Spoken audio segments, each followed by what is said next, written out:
misal saya kasih info misalnya ke Pak Usman, WA, ada video, ada foto misalnya, ada lokasi kejadian lengkap dengan penjelasan ini siapa yang melakukan ini namanya detail. Terus nggak ditindaklanjuti itu, publik bisa melakukan apa? Laporkan ke DKPP.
Dirimu di Fitra, kita kan concern juga di isu pemilu ya, khususnya bagaimana mendorong partisipasi pengawasan.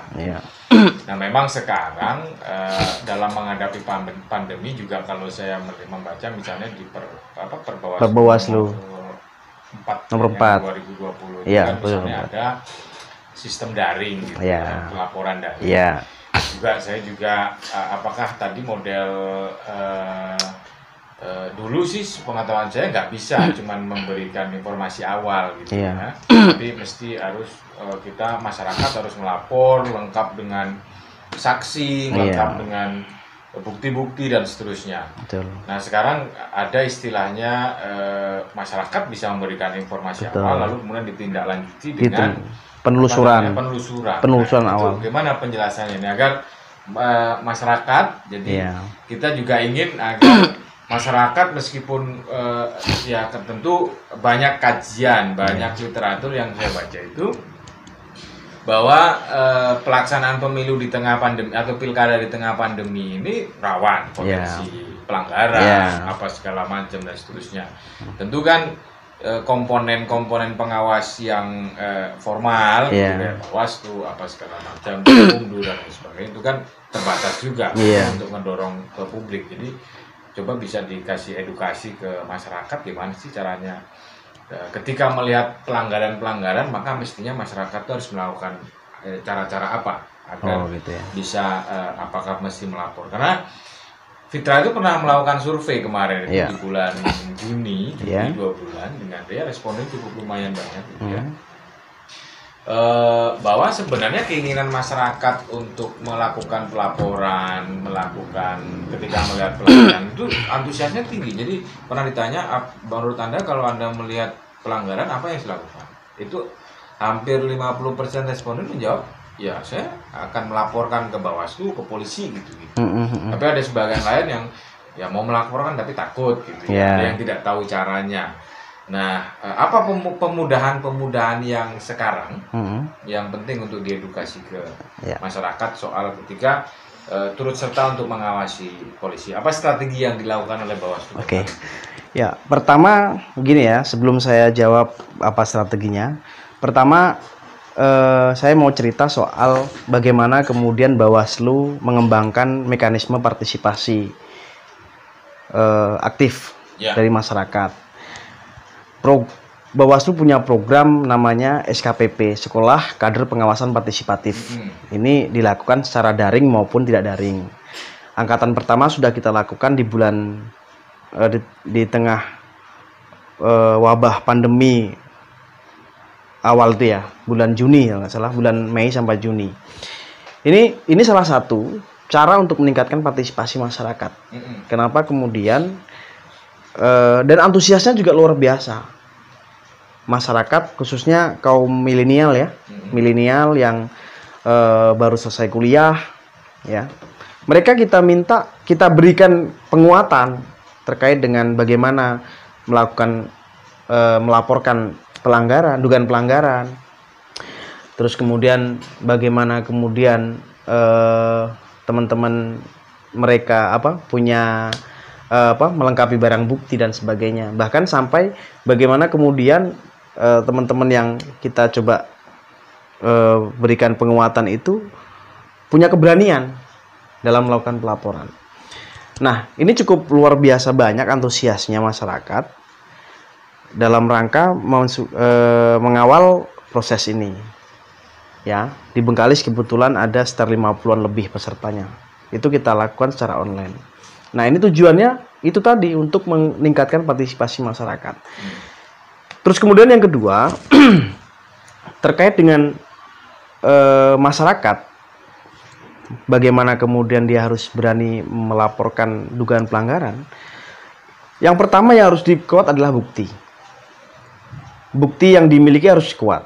Jangan hanya bersifat informasi. Kalau laporan, yaitu meskipun informasi awal ya, informasi awal itu harus akurat juga. Informasi akurat itu artinya kalau kita melakukan penelusuran itu kita gampang mencari tempatnya gitu. Kemarin sepertinya contoh di salah satu kecamatan di Bengkalis ada informasi yang berkembang. Infonya adalah ada salah satu rumah, ada beberapa rumah, bukan salah satu rumah, ada beberapa rumah ASN yang dijadikan tempat untuk konsolidasi pemenangan salah satu calon pada waktu itu. Nah, itu kita langsung telusuri. Informasi begitu kita telusuri, tapi rumahnya siapa kita langsung dapat. Itu contoh. Contohnya. Ini bukan ini contoh. Ini kan saya contoh kemarin misalnya ada di Bengkalis, misalnya ada penggunaan. Ya, salah satu rumah ASN dijadikan salah satu tempat konsolidasi pemenangan. Contohnya begitu. Kemudian kita langsung melakukan penelusuran. Kita kumpulkan RT-nya, kita kumpulkan RW-nya, bahkan kita datangkan lurahnya. Tapi ternyata info itu digoreng. Info itu dibuat oleh akun Facebook yang akun-akun bodong gitu kan banyak sekarang. Jadi memang, tapi nggak apa-apa. Saya kira ini bentuk partisipasi masyarakat mendapat informasi seperti itu. Kita langsung telusuri. Seperti itu cukup mudah.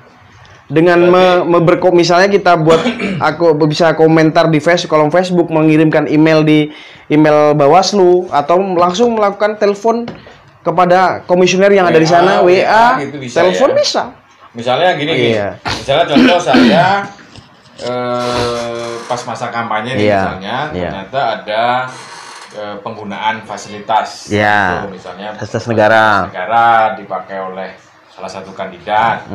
Itu misalnya saya cukup memfoto atau video, kemudian saya kirimkan ke komisioner atau lewat saluran-saluran ada email, kemudian Facebook, inbox atau inbox. Terus kemudian ya bisa telepon bisa, ya? Karena memang kita juga lagi sedang mengembangkan aplikasi lapor. Jadi mudah-mudahan pilkada besok udah launching karena memang itu udah. Kan sekarang udah maksudnya untuk di Bawaslu-nya. Untuk Satker Bawaslu-nya yang ini yang masalah. Jadi yang kita baru kembangkan kan PPID-nya. Kalau untuk aplikasi lapornya itu kita lagi kembangkan. Jadi di Bawaslu-nya. Kalau aplikasi lapor sekarang umum kan memang sudah dari dulu. Bahkan kita ikut ngawal dulu kan. Tapi untuk di Bawaslu sistem karena Bawaslu kan juga baru di kabupaten baru beberapa bulan. Tapi sekarang ini bisa misalnya kalau ada informasi-informasi awal bisa pakai email, bisa WhatsApp komisioner atau ke tim-timnya atau ke inbox Facebook bisa. Gitu ya. Atau datang langsung kalau mau. Atau cukup dengan telepon. Yang penting tadi syaratnya ada informasinya valid, ada buktinya, ada lokasi, ada jam waktu kejadian dan seterusnya. Karena itu yang nanti akan kita telusuri. Jam 7 hari proses awal itu ya untuk ini. Jadi itu kira-kira pemirsa, jadi publik itu di tengah pandemi ini juga diberikan ruang untuk melakukan pengawasan secara daring. Memudahkan kita bisa melaporkan sebagai informasi awal dan nanti akan ditindaklanjuti oleh Bawaslu. Jadi tidak ada alasan lagi sebenarnya proses pelaporan itu sulit. Iya, betul. Lalu gimana caranya orang ini yang melapor, misalnya saya melapor, itu ditindaklanjuti? Nanti kita akan umumkan hasilnya.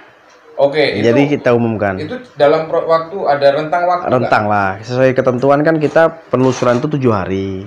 Oh, jadi laporan itu 7 hari setelah Ya itu belum bisa dijadikan laporan. Kalau informasi awal itu belum bisa dijadikan laporan. Akan jadi laporan itu apabila kita sudah register. Nah, nanti misalnya gini, misalnya ada informasi dari masyarakat terkait dengan dugaan penyalahgunaan fasilitas negara. Ya. Kita telusuri. Atau politik uang. Atau politik uang.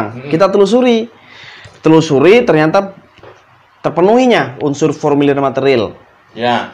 Buktinya ada, pelakunya ada, baru kita register. Registernya itu apakah nanti dalam bentuk laporan masyarakat atau kita jadikan temuan.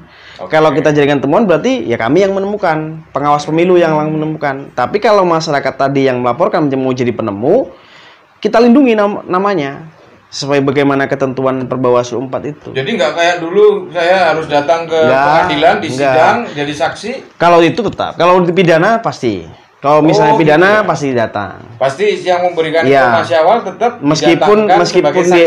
meskipun di awal kita tutup namanya. Tapi pas dia proses sidang sebagai saksi dia wajib karena itu permintaan pengadilan, Pak. Pengadilan dia tetap harus mendatangkan siapa yang memberikan informasi. Iya, itu dia.